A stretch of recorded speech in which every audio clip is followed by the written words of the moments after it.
Good morning. My name is Michelle, and I will be your conference operator today. I would like to welcome everyone to the Chemours Company First Quarter and Full Year 2025 Results Conference Call. Currently, all participants are in a listen-only mode. A question-and-answer session will follow the conclusion of the prepared remarks. I would like to remind everyone that this conference call is being recorded. I would now like to hand the conference over to Brandon Ontjes, Vice President, Head of Strategy and Investor Relations for Chemours. You may begin your call. Good morning, everybody. Welcome to the Chemours Company's First Quarter 2025 Earnings Conference Call. I'm joined today by Denise Dignam, Chemours' President and Chief Executive Officer, and our Senior Vice President and Chief Financial Officer, Shane Hostetter. Before we start, I would like to remind you that comments made on this call, as well as in the supplemental information provided on our website, contain forward-looking statements that involve risks and uncertainties as described in Chemours' SEC filings. These forward-looking statements are not guarantees of future performance and are based on certain assumptions and expectations of future events that may not be realized. Actual results may differ, and Chemours undertakes no duty to update any forward-looking statements as a result of future developments or new information. During the course of this call, we will refer to certain non-GAAP financial measures that we believe are useful to investors evaluating the company's performance.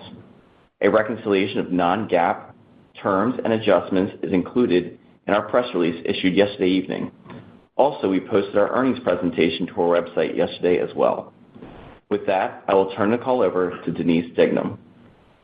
Thank you, Brandon, and thank you, everyone, for joining us.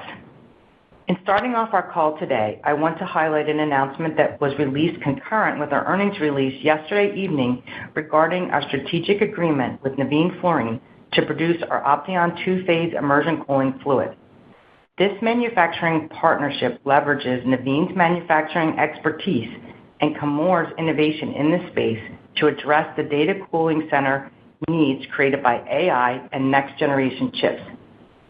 I will share more about the development of Chemours' participation in this market later in the call, but I want to highlight this exciting development with you as we remain focused on executing our Pathway to Thrive, enabling growth pillar, and serving the market. During today's call, I will begin by discussing our first quarter performance, followed by Shane, who will provide details around our financial results and outlook. Finally, I will address the positive progress we've made on our Pathway to Thrive strategy before taking your questions. Beginning with our results for the quarter. For our TSS business, we exceeded our overall expectations, delivering another strong quarter with a 40% year-over-year net sales increase in Opteon refrigerants from increased demand for blends. Opteon refrigerant blends demand has been even higher than expected as stationary OEMs build inventories and experience increased sell-through demand in connection with the 2025 transition mandate under the U.S. AIM Act. This stronger than anticipated demand is also putting pressure on various areas of the supply chain, noticeably around cylinders used to ship and transport the R-454B blends for stationary aftermarket sales. While we understand that there is tightness in the supply of cylinders used, we are increasing our line fill capacity in order to quickly fill cylinders as they arrive from our sources. We believe this situation will correct itself quickly and will not be a long-term issue for Chemours' ability to support the R-454B market transition. An important component to serving this increased customer demand has been directly correlated to the successful ramp of our 40% capacity expansion of Opteon feedstock at our Corpus Christi site. While we did experience a brief full-site outage in January, this outage did not have an impact on our ability to serve the market. This outage was related to a third-party utility provider on site that was outside of our control. Incurring this unplanned outage in a very tight demand environment was not ideal. However, I want to highlight the impressive work from our team on site to quickly get our plant up and running, ensuring no disruption to filling our customer orders. Altogether, our strong contribution from Opteon sales and performance during the quarter enabled our ability to drive margins of 30%, positioning us well as we move into peak cooling season for our TSS business over the next quarters. Stepping back from our recent performance, I also want to touch on a few other topics related to TSS. In our last earnings call, I referenced broader cost inflation anticipated around R32, which is an important feedstock for our Opteon refrigerant blends and efforts underway to pass these costs through. Since our last update, we've been working closely with our customers to better align our agreements to address these headwinds, inclusive of tariff exposure. As a result, we will be able to successfully offset these elevated input costs through our pricing going forward. Although we are reliant on third-party production of R32, we have limited tariff exposure considering that we are able to source product directly in the U.S. where needed, with most of our shipments going to Mexico, where they can then sell directly to our customers. While having the highest tariff exposure for Chemours, it is this supply chain flexibility which allows us to be able to mitigate the exposure of tariffs on the TSS refrigerant portfolio of our business. As an asset-light business, TSS is advantaged with the flexibility to serve our customers using third-party products around the world and leverage different points of storage or blending to reduce tariff exposure. Moving over to TT. In TT, our team remains focused on executing against our strategic priorities and delivering for our customers amid an evolving TiO2 landscape in an uncertain macroeconomic and regulatory environment.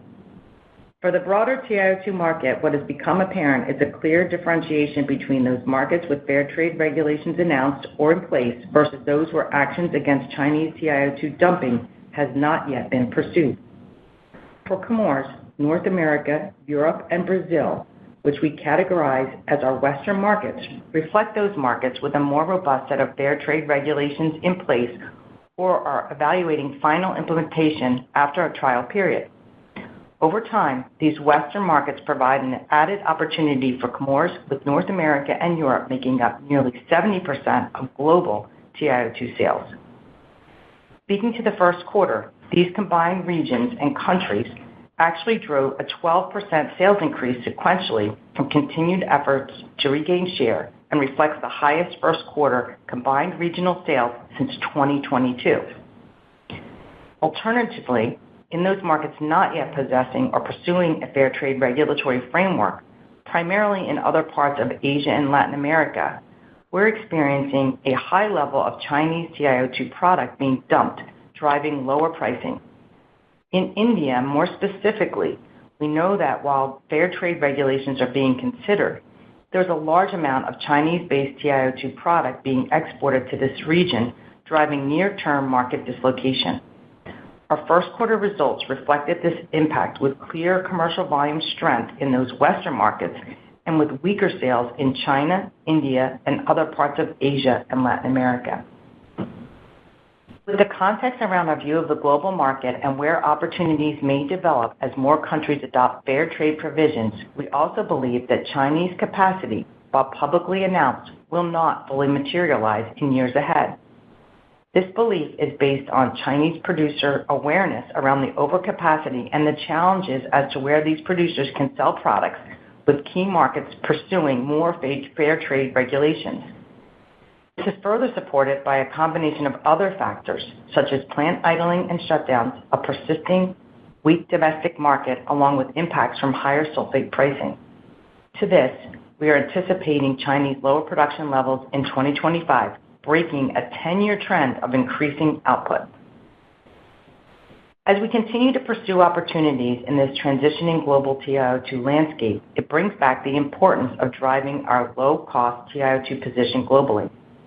In the first quarter, while we did continue to drive cost reductions, our cost savings realized were offset by the cold weather downtime we experienced earlier in the quarter. While this preserves the approximately $40 million that we took out in the first quarter of 2024, we have to be even more aggressive in our cost out and operational efforts to offset any potential near-term pricing volatility as we move through this transition and to protect our margins. Our work to drive incremental volumes across targeted markets and our laser focus on cost out efforts will be evident in our margins as the market gains more certainty. Turning now to APM. As anticipated, we continue to see weakness in cyclical end markets and products serving the hydrogen market, which impacted our net sales for the quarter. Despite continued softness in the market, we increased our adjusted EBITDA margin by 1 percentage point to 11%, driven by lower cost. As a further part of our strategy execution, we also advanced our portfolio management initiatives in APM, which I'll discuss in more detail later in today's call. At the corporate level, while we continue to remain focused on reducing costs, we did incur additional costs associated with legal preparation efforts in connection with upcoming litigation matters aligned with our strengthen the long-term strategic pillar. Before handing it off to Shane, I'd like to address some of the geopolitical and macroeconomic dynamics we are watching. As it pertains to recent tariff announcements, we've determined that provided there is not a material impact to consumer confidence, these regulatory actions are not expected to have a significant impact on our current outlook due to the mitigation plans we have in place. Previously, I referenced our mitigation plan for TSS, but in other parts of our business, notably in APM, we have implemented surcharges and are pursuing opportunities to sell product in place of Chinese-sourced products in the U.S. In TT, we don't expect much impact from tariffs considering that TiO2 is excluded, but continue to pursue efforts to protect U.S. TiO2 production and the markets we sell into. We also do not see any significant impact to TT raw material pricing due to tariffs. Across our portfolio, we are regularly monitoring the regulatory environment, ensuring the reliability of our supply, and continuing ongoing advocacy efforts to highlight the importance of Chemours' offerings across key markets. We are confident in the steps we are taking today, as well as our ability to be agile and adapt to these dynamic market conditions. We'll continue to evaluate further mitigation efforts as needed and are confident in our strong competitive position across our key markets. With that, I'll turn it over to Shane to walk through our financial results. Thank you, Denise, and good morning, everyone. Before I get into the details of our results, I want to highlight that we have made certain revisions to our previously issued annual 2023 financials, as well as our quarterly and annual 2024 financials. These updates are included in our earnings disclosures, and reconciliations of such can be found in our Form 10-Q. We will use these revised financials as points of comparison for our discussions today and going forward. Now, let's take a closer look at our financial results, beginning with our quarterly performance. Our consolidated net sales for the first quarter were approximately $1.4 billion, which were consistent with the prior year, as a 5% increase in volume was partially offset by a 4% price decline and a slight 1% currency headwind. For the first quarter, adjusted EBITDA was $166 million, down from $191 million in the prior year. This decrease was primarily driven by lower pricing across all businesses, primarily due to Freon weakness in TSS and regional pricing dynamics in TT, as well as unfavorable currency movements and lower volumes in APM. These headwinds were partially offset by higher TSS volumes in our Opteon refrigerant blends, as well as lower costs in APM. For the first quarter, Chemours reported a net loss of $4 million, or 3 cents per diluted share, compared to net income of $54 million, or 36 cents per diluted share in the prior year. The current quarter net loss and lower earnings were driven by the performance headwinds I just mentioned, as well as restructuring charges associated with the announced shutdown of APM's SBS Capstone business. Without these restructuring and other charges, our consolidated adjusted net income was $19 million this quarter, or 13 cents per diluted share, which was down from $47 million of adjusted net income, or 31 cents per diluted share in the prior year. Now, let's turn to our business segment performance, starting with TSS. In the first quarter, TSS achieved net sales of $466 million, a 3% increase from the prior year. This growth in sales was primarily driven by a 10% volume increase, partially offset by a 6% price decline and a 1% currency headwind. The increase in TSS volumes were driven by a 40% year-over-year sales growth in our Opteon refrigerants, which reflects a continued strength in our blends, driven by the transition of OEM stationary air conditioning equipment under the U.S. AIM Act, paired with increased demand for our FP&O products, largely due to timing, partially offset by a volume decrease in our Freon refrigerants portfolio in connection with the U.S. AIM Act transition. The decrease in pricing year-over-year was primarily driven by lower Freon refrigerant pricing caused by the elevated HFC inventory levels in the U.S. market. First quarter adjusted EBITDA for TSS decreased by 6% to $141 million compared to the prior year. Adjusted EBITDA margin of 30% also decreased 3 percentage points. This decrease was driven primarily by the referenced Freon pricing weakness, partially offset by the increased demand for our Opteon refrigerant blends. Sequentially, TSS's net sales increased by 19%, which was driven by a volume increase of 19% and a price increase of 1%, with currency being a slight 1% headwind. Overall, volume and price increases were primarily related to typical seasonal trends across refrigerant portfolios amid the stationary transition under the U.S. AIM Act. Now, let's move to our TT segment. In the first quarter, TT's net sales increased 1% year-over-year to $597 million, primarily due to a 6% increase in volume, partially offset by a 4% decrease in price and a 1% currency headwind. The increase in volume was primarily concentrated in Western markets, where we've seen progress caused by the newly established fair trade regulations, whereas the decrease in price was across all markets. TT's first quarter adjusted EBITDA decreased 28% to $50 million compared to the prior year, with adjusted EBITDA margin declining 4 percentage points to 8%.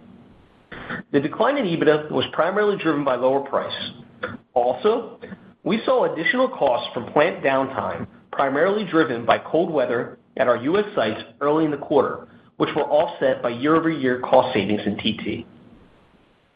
Sequentially, TT's first quarter net sales decreased by 6%, driven by a 3% decline in volume and a 3% decrease in price. While we did experience stronger volumes in our primary markets of North America, Europe, and Brazil, where fair trade regulations have been established, this was more than offset by weaker volumes in the rest of the world. Turning to our APM segment. In the first quarter of 2025, APM reported net sales of $294 million, a 3% decrease compared to the prior year. This decrease was primarily driven by a 2% currency headwind from the euro and a 1% decrease in volume, while pricing remained flat. The volume decrease was primarily driven by weakness in cyclical end markets and products serving the hydrogen market. APM's first quarter adjusted EBITDA increased 7% to $32 million compared to the prior year, with adjusted EBITDA margin increasing by 1 percentage point. The increase was primarily due to lower costs, partially offset by unfavorable currency and lower volumes. Sequentially, net sales decreased by 9%, mainly due to a 9% volume decrease and a slight 1% currency headwind, partially offset by a 1% increase in price. I also wanted to briefly touch on an announcement we previously discussed on our Q4 earnings call regarding the decision to exit our SPS capstone business. In connection with this decision in early January, the company recorded charges of $27 million, 13 of which are cash-related and will be paid over the next couple quarters. We remain on track to exit the SPS business by the end of the second quarter, pending regulatory approval. Moving to our other segment, we recorded net sales of $11 million and adjusted EBITDA of $1 million in the first quarter. And lastly, our corporate expenses, as an offset to our adjusted EBITDA, totaled $57 million in the first quarter, a slight increase compared to the prior year and higher than we had anticipated. The increase in corporate expense in the quarter was primarily due to higher legal costs, which were not contemplated in our guidance. These were partially offset by lower costs associated with the audit committee's internal review and material weakness remediation completed in 2024. Turning to our liquidity and an update I'd like to highlight on our capital allocation approach. As of March 31st, 2025, our consolidated gross debt stood at $4.1 billion, with approximately $1.1 billion in total liquidity. This includes $464 million in unrestricted cash and cash equivalents, along with approximately $623 million available under our revolving credit facility. Additionally, the company retained $50 million in restricted cash and cash equivalents, all of which is held in escrow under the terms of the Memorandum of Understanding related to potential future legacy liabilities. On a trailing 12-month basis, our net leverage was 5 times adjusted EBITDA, reflecting an increase sequentially compared to 4.5 times at year-end. Regarding our cash flow for the first quarter, we had operating cash outflows of $112 million compared to outflows of $290 million in the same quarter last year. The improvement in operating cash outflows was primarily due to the prior year unwinding of year-end 2023 net working capital actions during the first quarter of 2024. Capital expenditures for the first quarter totaled $84 million, a decrease of 18% compared to the prior year. This decrease was driven by lower capital expenditures across each of our businesses as the company continues to narrow spend on only focused strategic and essential areas. As we anticipated coming into the first quarter, free cash flow reflected a use of $196 million, primarily due to previously committed working capital investments, compared to a use of $392 million in the prior year. Additionally, the company paid $37 million in dividends to shareholders during the quarter. Related to this, I'll discuss our go-forward capital allocation strategy in more detail momentarily. As part of our continued focus on our balance sheet and liquidity, we are pleased to announce an amendment and extension to our credit agreement, which further strengthens our liquidity profile and our financial flexibility.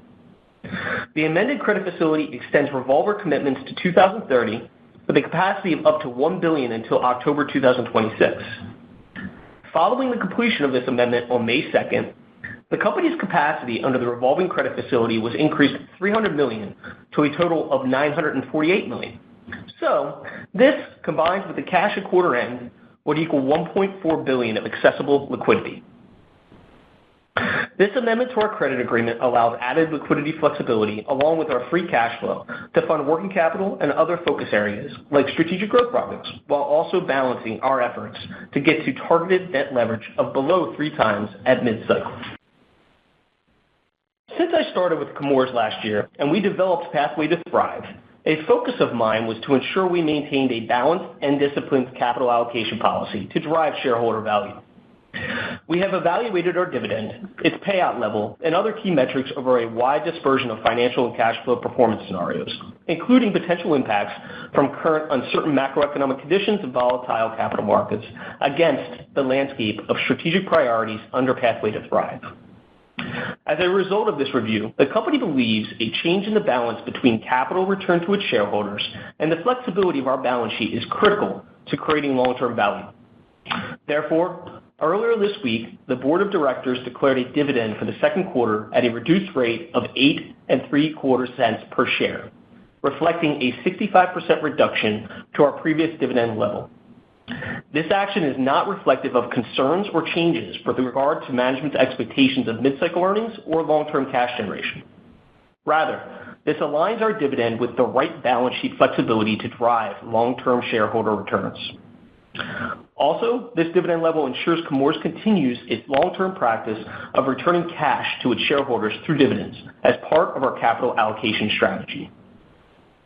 With these first quarter results in mind, I would now like to discuss our expectations for the second quarter of 2025, followed by our outlook for the full year.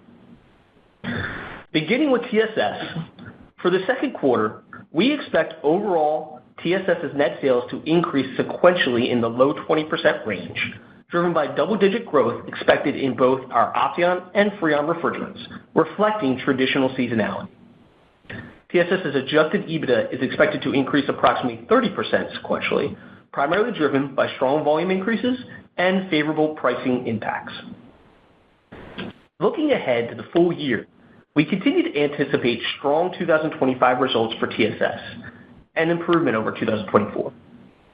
The pattern of year-over-year double-digit net sales growth in Opteon refrigerants will persist throughout the year, driven by volume expansion in our Opteon refrigerant blends, whereas our Freon sales will continue to decline as we continue to balance quota allocations towards our low GWP offerings. To highlight this transition, our Freon sales in the U.S. are projected to decrease by half in 2025 compared with the prior year, with no recovery in HFC pricing anticipated. With the mix shift to a higher concentration of Opteon, we continue to anticipate that adjusted EBITDA margins will continue to be around 30% for the remainder of 2025. For our TT business, we expect TT's net sales to increase sequentially by high single digits, driven by a seasonal increase in volumes, primarily in our Western markets. Adjusted EBITDA is also expected to increase in the low 40% range sequentially due to the anticipated seasonal volume increase as well as operating tailwinds following the first quarter cold weather downtime at our U.S. sites, which we don't anticipate to recur. For the full year, we continue to expect 2025 results to be slightly better than 2024, while we navigate a very dynamic global landscape and continue to focus on executing our growth strategy across fair trade markets. Also, we remain focused on executing our TT transformation plan, with anticipated cost reductions becoming more pronounced in the second half. For our APM business, we expect APM's net sales to increase in the low teens sequentially, with volumes across the segment expected to be seasonally higher in customer demand. Adjusted EBITDA is anticipated to remain consistent sequentially. For the full year, we expect the referenced weakness in cyclical end markets and products serving our hydrogen end markets to continue to impact APM's results. However, we expect tailwinds from our ongoing cost-out efforts and portfolio management initiatives to help alleviate some of these headwinds. On a consolidated basis, we anticipate our second quarter net sales to increase in the low to mid-teens sequentially, and our consolidated adjusted EBITDA to increase between 40% to 45% sequentially. Also, we anticipate corporate expenses to decrease in the low single digits sequentially. For our anticipated cash flow, we expect free cash flow to be slightly positive in the second quarter, with capital expenditures in the range of approximately $50 million. Turning to the full year 2025, we expect adjusted EBITDA to be in the range of $825 million to $950 million. This is compared to our previous guidance of $825 million to $975 million. We refined the top end of our adjusted EBITDA range as we consider the dynamic TT market landscape and its historical volatility, which was part of the initial factors that drove the broad range. For the high end of our range, we would anticipate a more favorable demand environment for TT and APM, along with successful TSS pricing actions, input cost moderation, and some Freon pricing strength. Alternatively, for the low end of our range, we would anticipate continued delay in TiO2 demand recovery, higher input cost pressures in TSS, and the impact of a weaker macroeconomic environment on the APM business. As we highlighted earlier, due to mitigating actions taken by the team, announced tariffs are not anticipated to have a significant direct impact. And while we are not currently seeing evidence of more recessionary trends from indirect tariff impacts, should a recession develop in the second half of 2025, the company anticipates that its 2025 adjusted EBITDA guidance range could be reduced. Regarding cash flow for the full year 2025, we expect free cash flow conversion to be solidly positive for the full year, with free cash flow conversion for the second half of the year expected to be in the range of 60% to 80%. Our cash flow expectations reflect some working capital unwind and lower investments in the second half of the year, consistent with the typical seasonality of our business. Also, we expect full-year capital expenditures to be in the range of $225 million to $275 million. With that, I'll hand it back over to Denise to highlight an additional cash topic before she discusses our progress against Pathway to Thrive. Thank you, Shane. Continuing from Shane's update on cash, I wanted to take a moment to highlight an additional topic which will provide a benefit for our cash flows in the coming years. With our new leadership team in place, we have been relentless in going through every single contractual commitment and point of spend across the enterprise. Nothing has been left untouched, and I appreciate our team's patience as we rigorously exhaust every aspect of key spend. With these efforts ongoing and now infused in our DNA, one set of longer-term commitments has stood out relating to the ongoing purchase of certain high-grade ore. More specifically, 2 high-grade ore feedstock contracts were signed prior to the Kuan Yin closure and have represented a significant spend over that time, approaching $200 million per year. A primary purpose of purchasing those ore feedstock was for usage at our Kuan Yin site up until its closure in Q3 2023. Now, through our innovation and operational capabilities, we are materially less reliant on this type of feedstock. As ore represents one of the highest input costs at our company, the reduction of high-grade ore as part of our feedstock is a significant opportunity for Chemours. Looking ahead, over the next 2 years, these contracts are set to expire, one at the beginning of 26 and the second at the beginning of 2027. As these contracts roll off, we derive significant longer-term benefits. The first providing us with the ability to purchase high-grade ore at our discretion, and the second providing us with an opportunity to consume the excess that sits in inventory today.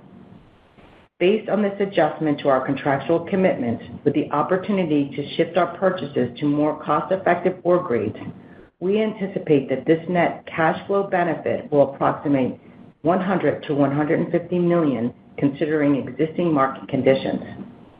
Our efforts here, paired with Shane's leadership, are indicative of the continued diligence our team is conducting, relying on our core expertise in innovation and challenging historical processes to drive prudent capital allocation. To this point, I would like to highlight a few important updates around our execution progress. Under our operational excellence pillar, we continue to build on our cost-out efforts from previous years and are progressing well towards our $125 million of run rate savings achievement in 2025 in view of our longer-term $250 million savings by 2027. We continue to see the successful ramp-up of our TSS Corpus facility to produce our key Opteon feedstock to support the low GWP transition underway in the U.S. and Europe. More recently, we've added 2 new great additions to our team in a new business president for TT, Damian Gumpel, and a new VP of Operations, Anna Clements, to oversee our centralized manufacturing center of excellence, where we will drive efficient and consistent operational performance across our businesses. Turning to our second pillar, enabling growth, we remain committed to smartly investing in high-return, low-risk initiatives across our portfolio while driving commercial effectiveness. Our efforts to drive Opteon growth, as referenced, are a key part of this strategic pillar. This also pairs with our efforts to drive commercial growth as an essential effort as we face an evolving TiO2 fair market landscape and focus on driving the highest level of commercial effectiveness across our entire customer base. Another critical development in our enabling growth pillar has been around our liquid cooling announcements, which include the Nafion fluorine manufacturing agreement for 2-phase immersion cooling fluid, which I referenced earlier. This partnership will be foundational to our participation in this exciting liquid cooling space, enabling us the ability to expand our footprint over time. While technology in this cooling space continues to quickly develop, closely tied to the advancements in AI, we would like to clarify our growth expectations. As we shared in the past, we believe that while our participation in this space will develop in the near term, it will have a more concentrated expansion later in the decade. This expansion will align with the increased power needs, heat emittance, and server rack density associated with next-generation GPU and CPU chip advancements. More specifically, as the next generation of chips advance, new liquid cooling technologies will be essential to optimize chip performance and provide the lowest total cost of ownership compared to alternatives. To participate in the liquid cooling market as it develops, we have expanded our offering to include 2-phase direct-to-chip fluids. This additional direct-to-chip product will serve as a bridging technology from single-phase direct-to-chip to full immersion cooling. To highlight this, we've included a slide in our presentation to display the adoption timing of immersion cooling as AI develops in the years ahead. Over time, we believe 2-phase immersion cooling will become more pronounced with the market adoption of the 3rd and 4th generation of chips. Ultimately, as these chip technologies advance, two-phase immersion cooling becomes the most effective cooling solution. To briefly touch on our two-phase direct-to-chip offering, this product will enable the use of higher efficiency fluids that can be retrofitted into existing single-phase direct-to-chip applications.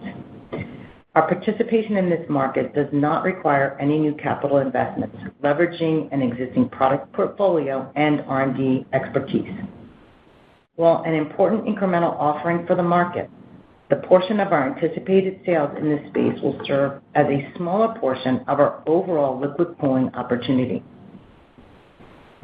Based on our latest understanding of the market development over time and the TAM for liquid cooling, we now anticipate that the market will achieve a $3 billion liquid cooling fluid market TAM by 2035 and $1.5 billion by 2030.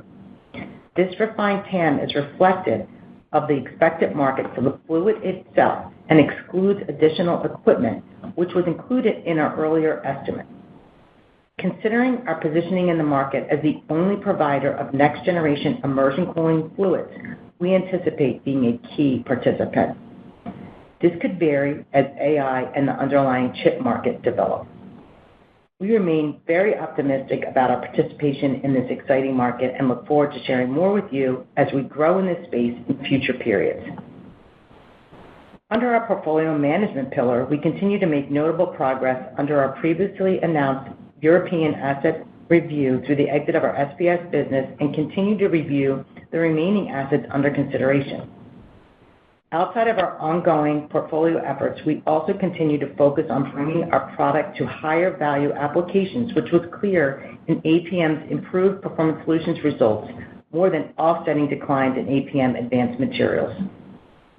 Lastly, in our fourth pillar, strengthening the long term, we remain focused on advocating for the criticality of our chemistries, ensuring that we make measurable progress on addressing legacy liabilities and use the best science, analytical methods, and data to support our responsible manufacturing practices.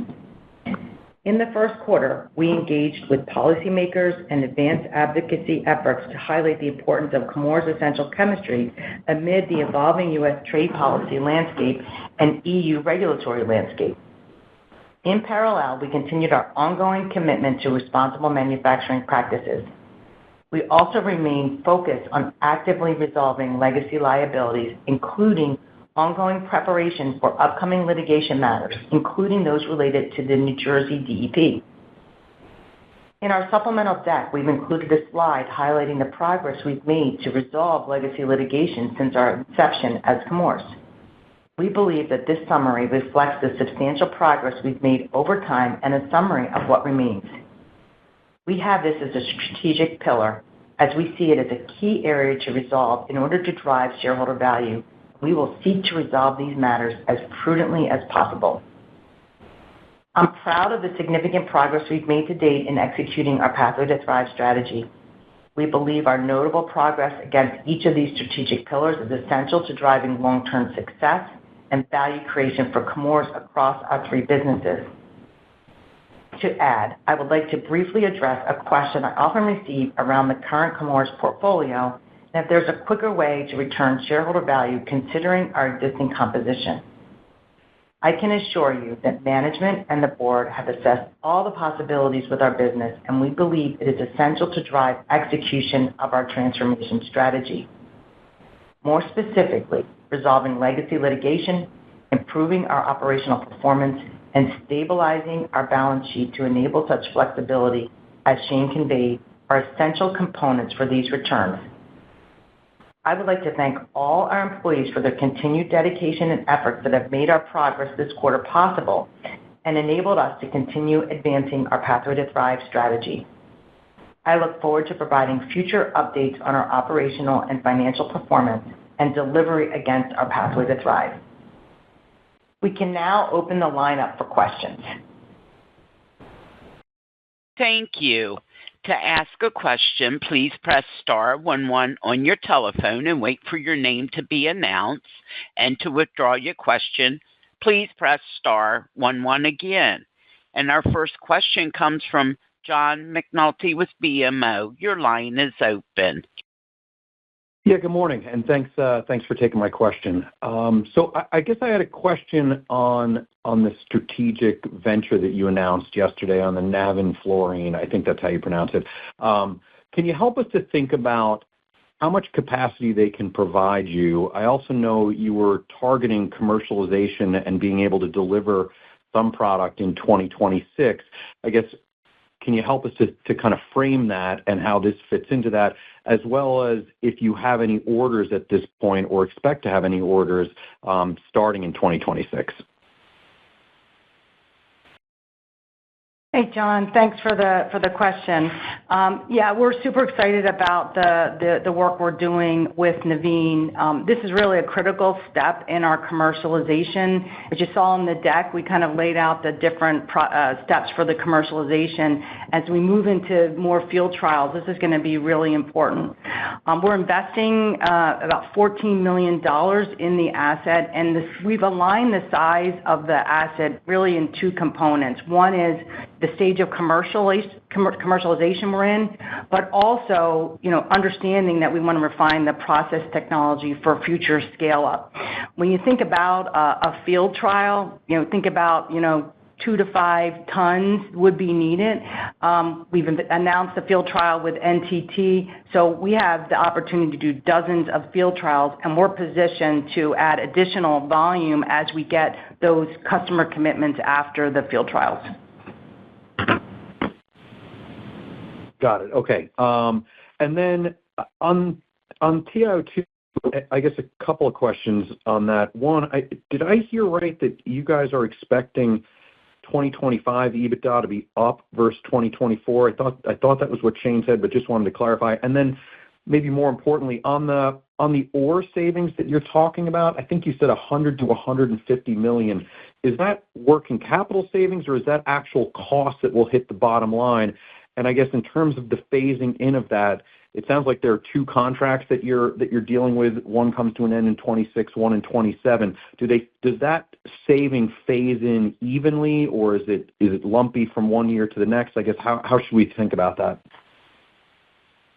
John, thanks for the question. I'm going to kick it off, and I'll turn it over to Shane. But I think, this is an example of the new management team and how we are leaving no stone unturned, aligned with our operational excellence pillar. So I'm going to Shane. Thanks, John. There was a couple questions there. The one specific item that you mentioned on TT, we did state that 2025 will be better than 24 in TT from that side, from an earnings perspective. Going into the high-grade ore in those contracts, I think I've been pretty transparent on optimizing cash conversion and really thinking through how to do such. And this is really just an area we've honed in on, as we continue to look at inventory spend. As you think about phasing on such, it really is a cash flow oriented item. As we think about the back end of 26 is where you'll see some of that come in. And really certainly as you enter into 27, given that's when the last contract's up. And the range of it's about $100 to $150 million in cash flow. Got it. Thanks very much for the caller. And our next question will come from John Roberts with Mizuho. Your line is open. Thank you. Could you discuss maybe the timing on the dividend cut? Why now? And why not just eliminate the dividend completely here? Sure. Thank you, John. I've been pretty transparent through, the last 9 months about, having a balanced and disciplined capital allocation, policy on that side. And in those priorities, we really started with focused growth investments and prioritizing improving liquidity, as well as, finally, fiscally and responsibly settling liabilities. We really believe the resizing of the dividend allows us, the flexibility of the balance sheet, to really execute on these priorities and really strategically grow the company through Pathway to Thrive. As it relates to, sizing and related to that, obviously you can think about there was a lot of discussion and deliberation analysis to get to where we felt was a comfortable, reduction of the dividend. Notably, I think this really aligns us with an appropriate payout that are still attractive to the chems and industrial space while providing us a decent amount for flexibility in the balance sheet. And then your Opteon competitor here in the U.S. has announced a pretty hefty surcharge related to the tariffs. What are your pricing expectations for Opteon here near term? Thanks. We don't really talk about, pricing, competitive pricing, but you can see, the proof is in our results. We're a really strong performer with our franchise. We're really focused on the transition and supporting our customers. Thank you. And the next question comes from Pete Osterland with Truist. Your line is open. Hey, good morning. Thanks for taking the questions. First, just wanted to ask on TiO2 pricing. How have TiO2 prices been trending in the more regulated markets where you're seeing stronger volume growth? Was any of the sequential decline for pricing in the first quarter in those markets? And what are you expecting from pricing in those markets in the second quarter and beyond?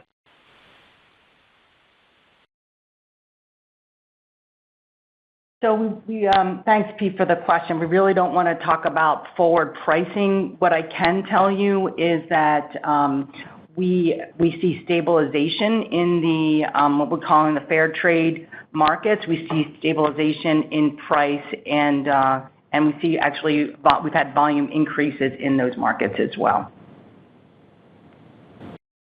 Great, thanks. And then I just wanted to ask on segment margins in TT. Will there be any lingering impact from the weather-related outages that would roll into the second quarter? Do you have any higher cost inventories to work through? And if so, could you size the impact? Yeah, thanks, Pete. Notably, we did have some one-time costs come through related to those weather items in Q1 that we've talked about this being kind of a one-quarter item whereby we will see some tailwinds, and that really contributes to the guide that we're seeing in growth and earnings from Q1 to Q2. Outside of that, we don't see impacts, at this time related to any other operational issues. Great. Thanks for the color. And the next question comes from Lawrence Alexander with Research Analyst. Your line is open. Good morning. So two quick ones. First, on the TiO2 side, what are you seeing in terms of effective capacity shutdowns in Asia? And can you just give a benchmark for how much you expect to come out of the market and how quickly? And then secondly, can you touch on deregulation and just regulatory trends and how you're thinking about positioning for the next iteration of the Opteon life cycle?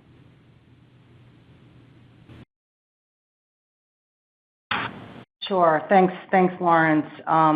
Relative to TiO2, our intelligence is that we see a couple 100,000 tons coming out of the market. But, I think that is, it's evolving, right?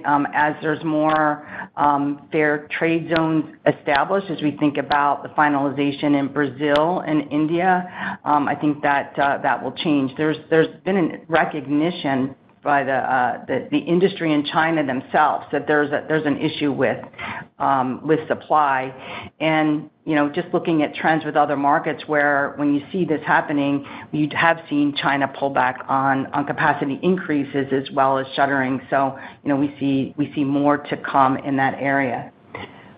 When it comes to deregulation, if you're referring to in the U.S. the AIM Act, we don't see any change there. Actually, the Trump administration signed the first AIM Act, and as we move forward, we're continuing our innovation and continuing to work on next generation refrigerants that are going to be driving down global warming potential even more.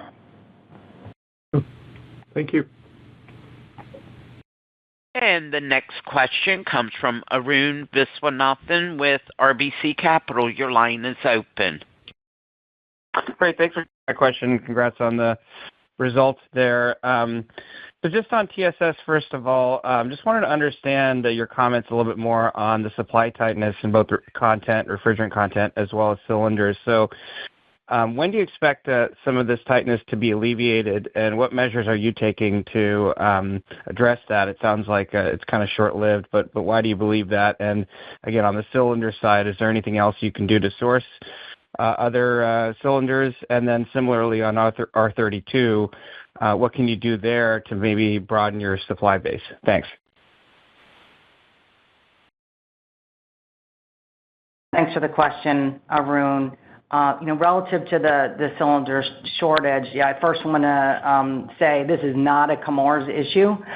We're meeting all of our OEM commitments and servicing the aftermarket. One thing I just want to mention, outlooks aren't perfect. The last transition occurred 30 years ago, so we're learning as we go, but we are pulling out all the stops. We've added additional shifts. We put in third-party operations, and we see this normalizing in the next couple months.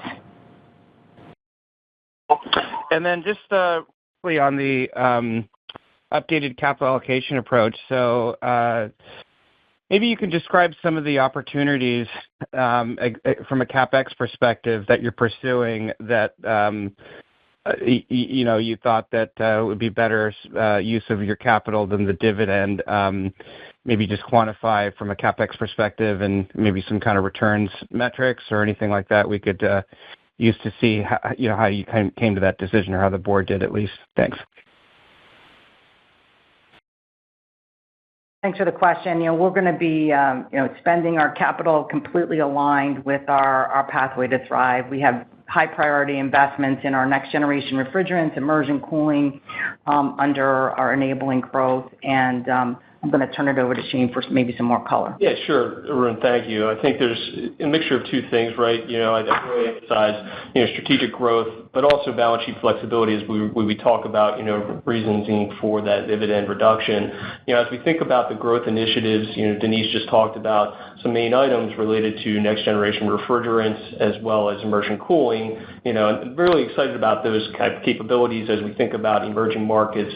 We don't get into specific return hurdles on these calls, but I just really want to make sure, that we have obviously looking at such from a payback and an IRR perspective that is comfortably over our weighted average cost of capital.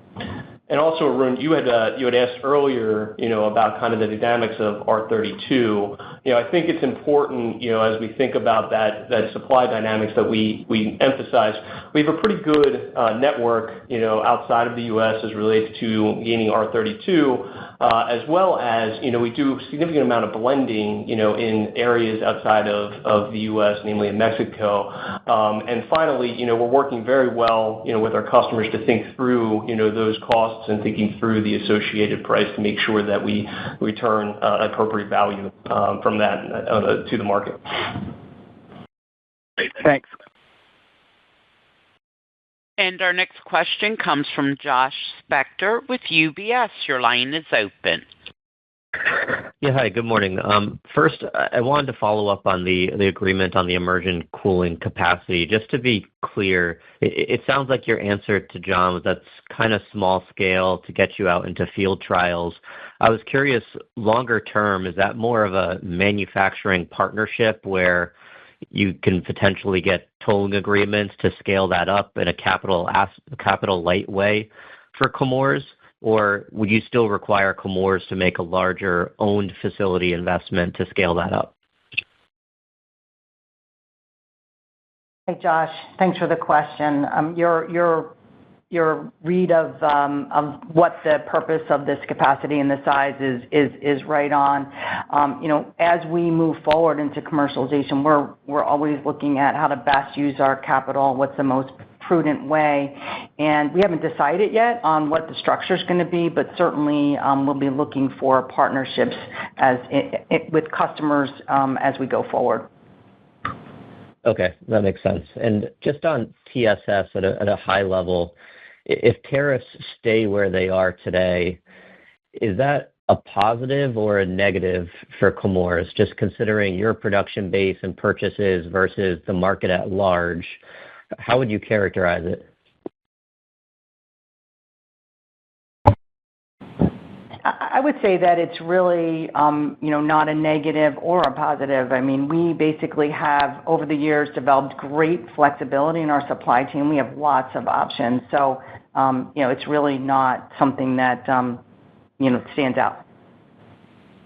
Well, I guess what I'm trying to figure out is, does the market ex Chemours have more of a negative impact because there's more imports, maybe more of a U.S. base? Does that benefit Chemours, or would you say the same thing of the market at whole?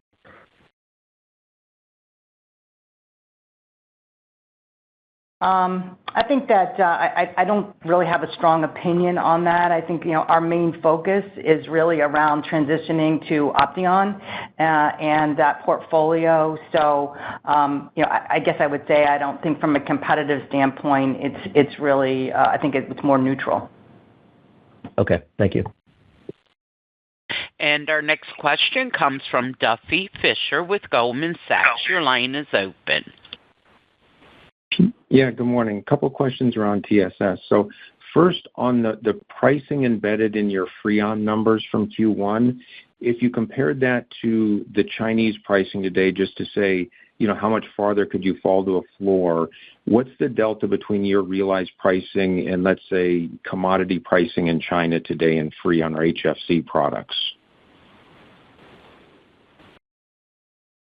Hey, Duffy, this is Shane. So, as we think about the pricing, we talk about stability in pricing in the U.S. On that side. We really have not gotten into, kind of where the floor might be compared to a China pricing. But the most important thing to think about as it relates to the dynamics here is we're really focusing on the HFO side with Opteon and transferring that. That's really where our quota allocation is being distributed. We're in the aftermarket still on the HFCs, and we'll continue to be diligent around that side. But at the same point is we're really excited about the transition and really the profitability and margin analysis on the HFO side under Opteon. Okay. And then can you explain the dynamics? It seems like what you're doing is you're bringing product into Mexico that might be from countries with higher tariffs than Mexico would have, and then you're changing the product enough through blending that it would carry basically, the Mexico equivalent coming into the U.S. and not the origin country. Is that generally what the strategy is here with both HFO and HFC products? Duffy, the answer to that is yes. We are doing a lot of blending in areas like Mexico. I don't think the strategy is to bring it to Mexico to blend and bring it over to the U.S. So as to do anything from the circumvention side or any of that side. It's really that our focus is the OEMs that are local to Mexico and other areas in that side, and that's where those products are going. Okay, thank you. And the next question comes from Vincent Andrews with Morgan Stanley. Your line is open. Good morning, everybody. Thanks for taking the time. This is Justin on for Vincent. I was just hoping you could help us understand the assumptions within the low end 60% and the high end 80% cash flow conversion for 2H. How much of that range is just dependent on stronger or weaker EBITDA in the back half? And, are there any working capital assumptions that change from the low end to the high end of that guidance? Thank you. Yeah, thank you. Great question on that side. I think the influence to the range is two factors. One is obviously just the unwind of the working capital and our execution upon the initiatives I talked about to really generate and emphasize cash conversion. The other side of that is definitely dynamics between earnings on this lower versus higher range and the impacts to where working capital would go related to higher or lower sales on that side. Understood. Thank you. And then you cited lower investments in 2H within that cash flow framework. Is that incrementally lower investment, or were those projects pushed out or canceled, or is that kind of the same level that you were expecting going into the year? Thank you. Yeah, thanks. I mean, this is really just fine-tuning the estimates as it relates to investments. I think there's 2 points there. On the script, I mentioned lower working capital investments. I think we talked about coming into the year in the first half, having committed working capital investments from the prior year that you see coming through inventory. In the back half, there's going to be lower investments given just our concerted effort to really make sure that we're spending on only critical and essential items and strategic items on that side. In the capital area, you'll notice I brought it down roughly about $25 million from a year-to-date range, and that's really, again, making sure that we're just focused on what's essential from a capital perspective as well. Wonderful. Thank you for the time. And the next question comes from Mike Leithead with Barclays. Your line is open. Great. Thanks. Good morning, team. First, I just wanted to poke on the TiO2 ore side of things. As you think bigger picture about your strategy, given ore seems to have been a headwind, how do you think about potentially back integrating more into the ore operations going forward? Hey, Mike. Thanks for the question. As you know, we have mines. We are about 15% backward integrated today. We're very focused on the productivity of those mines. But really, our strategy and our core strength is really the diversity of ores that we can process. So our work and our investments are really more on innovating, being able to process even cheaper ores. So that's really our strategy versus more backward integration. Got it. That makes sense. And then second, on the liquid cooling front, if everything goes to plan from here today on your 4-step pathway to serve the market, when would be the earliest adoption and sales we should see into data centers occur? Yeah, I mean, what we've said is that it's really the back end of the decade where we would start to see sales. Got it. Thank you. We have reached the end of our question and answer session. Thank you for joining the Chemours Company first quarter and full year 2025 results conference call. You may now disconnect.